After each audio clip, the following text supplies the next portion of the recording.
Hey there, welcome back to the channel. Today, we're tackling a big question. Should you get the Nintendo Switch OLED, stick with a standard Switch, or hold out for the upcoming Switch 2? With so many leaks and rumors about Nintendo's next console, we've got all the latest details. We're breaking down display differences, performance, battery life, and of course, what's coming with the Switch 2. If you already own a Switch or are thinking of getting one, stick around, because by the end of this video, you'll know exactly which one is right for you. Like what you're seeing? Tap that like button, subscribe, and be part of our awesome community. Your support helps us keep creating great content. And before we dive in, if you love all things Nintendo, hit that like button and subscribe so you don't miss any future updates. The original Nintendo Switch, launched in 2017, is a hybrid console that lets you play at home or on the go, and that's what made it such a huge hit. It comes with a 6.2-inch LCD screen, and in 2021, Nintendo introduced the Switch OLED. And let me tell you, the difference in picture quality is massive. The Switch OLED upgrades the screen to a 7-inch OLED display, and this makes everything sharper, more colorful, and vibrant. The blacks are deeper, and colors pop in a way that makes handheld gaming feel premium. If you spend a lot of time gaming in handheld mode, this is a game changer. So, if you love playing on the go, the OLED is worth considering. But what about performance? Well, the standard Switch and the OLED are identical. Both have the NVIDIA Tegra X1 chip, meaning games run the same on both consoles. No FPS boosts, no extra power, but sound quality on the OLED is noticeably better. Upgraded stereo speakers make games more immersive, which is great for handheld gaming. Battery life. It's about the same on both models, 4.5 to 9 hours, depending on the game. But the OLED model feels a little more efficient even with the bigger screen. So if you're looking for more power, the Switch OLED won't give you that. The real upgrade is the screen, speakers, and slightly better battery life. Now, before you rush to buy any Switch, let's talk about a huge issue Nintendo still hasn't fully fixed: Joy-Con drift. If you haven't experienced it yet, Joy-Con drift happens when the controller starts moving on its own even when you're not touching it. Super frustrating, especially in games that need precise movement, like Super Smash Bros. Or Mario Kart. Sadly, both the Switch and Switch OLED suffer from this problem, and Nintendo hasn't officially addressed it in hardware updates. If you get Joy-Con drift, you may need to send them in for repairs or buy new ones. But the biggest question right now? Will the Switch 2 finally fix Joy-Con drift once and for all? If you're thinking of skipping the OLED and waiting for the Switch 2, you're not alone. The rumors and leaks surrounding the Switch 2 are getting more exciting by the day. Here's what we know so far. The screen is rumored to be 7.9 inches, even bigger than the OLED. It's expected to have a custom NVIDIA processor for faster performance and better graphics. It may come with 8 GB of RAM and 64 GB of storage, making it more powerful than ever.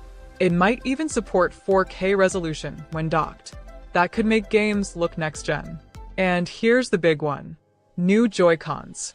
Some leaks suggest they'll attach magnetically instead of sliding on rails. If true, this could finally fix Joy-Con drift. And the best part? The Switch 2 is expected to be backward compatible, so your existing Switch games should work on it. Plus, there's talk of a new Mario Kart game launching with the Switch 2. That alone is exciting. So, should you wait for the Switch 2? Well, if you want the best possible handheld experience right now, the Switch OLED is a fantastic upgrade. The screen is amazing, the sound is better, and it feels premium. But if you want next level of performance and are okay with waiting, the Switch 2 is shaping up to be a major upgrade. With 4K graphics, more power, and possible Joy-Con improvements, it could be a huge step forward. At the end of the day, it comes down to this. If you want to Switch now, go for the OLED. If you want the most powerful Nintendo experience, hold out for the Switch 2. So, let's wrap it up. If you game on the go a lot, the Switch OLED is worth it for the better screen and sound. If you mostly play docked, the standard Switch still holds up and saves you money. If you can wait for a bigger upgrade, the Switch 2 is looking like a major step forward. Nintendo hasn't officially revealed the Switch 2 yet, but rumors point to a late 2024 or early 2025 launch. So if you're excited about the Switch 2, make sure to subscribe and hit the bell icon because we'll keep you updated on every leak, trailer, and announcement. Let me know in the comments. Are you going for the Switch OLED, sticking with the standard Switch, or waiting for the Switch 2? And if this video helped you out, give it a thumbs up and subscribe for more Nintendo news. But here's the thing, what about third-party games? One of the biggest concerns with the current Nintendo Switch is how well it runs third-party titles. While first-party Nintendo games like Mario, Zelda, and Pokémon are optimized perfectly for the system, third-party titles like The Witcher 3, Doom Eternal, and Hogwarts Legacy have struggled to perform. Some of them run decently with lower resolutions and frame rates, but others rely on cloud streaming, which isn't ideal for everyone. Now, with the Switch 2, things could change in a big way. If the leaks are true and the new console includes a stronger NVIDIA chipset, more RAM, and better internal storage, we could see far better third-party support. This could mean higher frame rates, better textures, and smoother gameplay for major AAA games.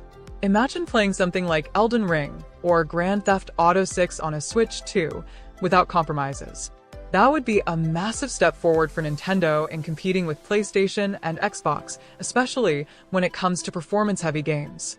Now, here's an interesting question. Will the Switch 2 launch with an OLED screen like the latest model, or will it start with a basic LCD version and later upgrade? Nintendo has a history of releasing improved versions of their consoles over time. Just look at the 3DS lineup.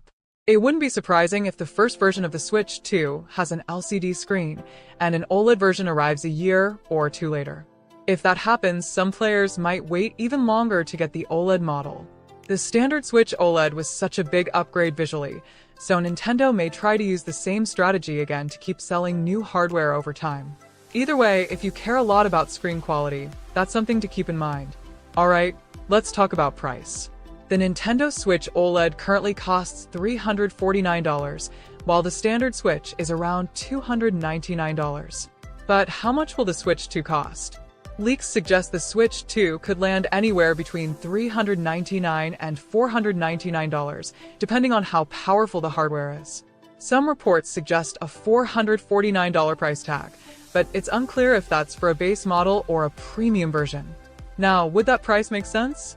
Let's compare it to competitors. The PlayStation 5 Digital Edition costs $399. The Xbox Series X costs $499. The Steam Deck starts at $399. For Nintendo to stay competitive, a price around $400 to $450 seems likely. Anything higher than that, and it risks pushing casual gamers away. That being said, Nintendo is known for keeping costs lower than PlayStation and Xbox, so if they find a way to keep it under $400, that would be a game changer. One of the biggest questions about the Switch 2 is whether it will support old Switch games.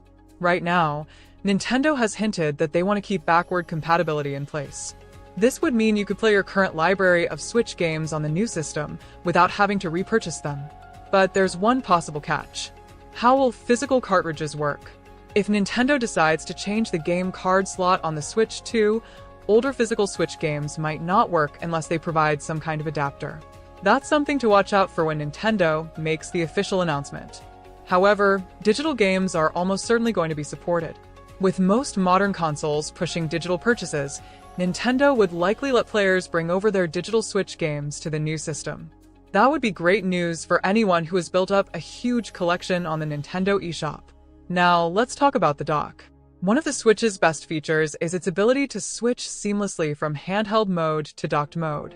That's what makes it a hybrid console and sets it apart from PlayStation and Xbox. So, will the Switch 2 keep the same docking system? Leaks suggest yes, but with some improvements. First, the dock might support 4K resolution, which means when you plug the Switch 2 into your TV, it could output games at 4K instead of 1080p like the current Switch. Second, faster data transfer speeds. The current dock is a bit slow, especially when loading games or updating software. A new dock with better connectivity would make a big difference. And third, wireless display casting. Some rumors suggest the Switch 2 may allow you to connect to a TV wirelessly without needing the dock at all. That would be a huge upgrade for people who want to game on the big screen without messing with cables. Now, let's talk about the most important thing, the games. What new games could launch alongside the Switch 2? Here are some of the strongest possibilities based on leaks and industry trends.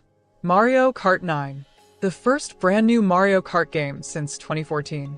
Zelda Tears of the Kingdom Deluxe, a next-gen enhanced version of the latest Zelda. New 3D Mario game. Think Super Mario Odyssey 2 or something brand new. Metroid Prime 4. This game has been in development for years, and it could be a perfect fit for the Switch 2 launch. Pokémon Legends sequel, a follow-up to Pokémon Legends Arceus in an open-world format. And of course, we'll probably see remasters of older Nintendo games, especially ones that would benefit from the improved graphics of the Switch 2. So, to wrap it all up, is the Switch 2 worth waiting for? If you already have a Switch and want something more powerful, waiting for the Switch 2 makes sense. The improved graphics, stronger hardware, and potential 4K support could be a big jump forward. But if you just want the best possible handheld experience right now, the Switch OLED is still a great buy, especially if the Switch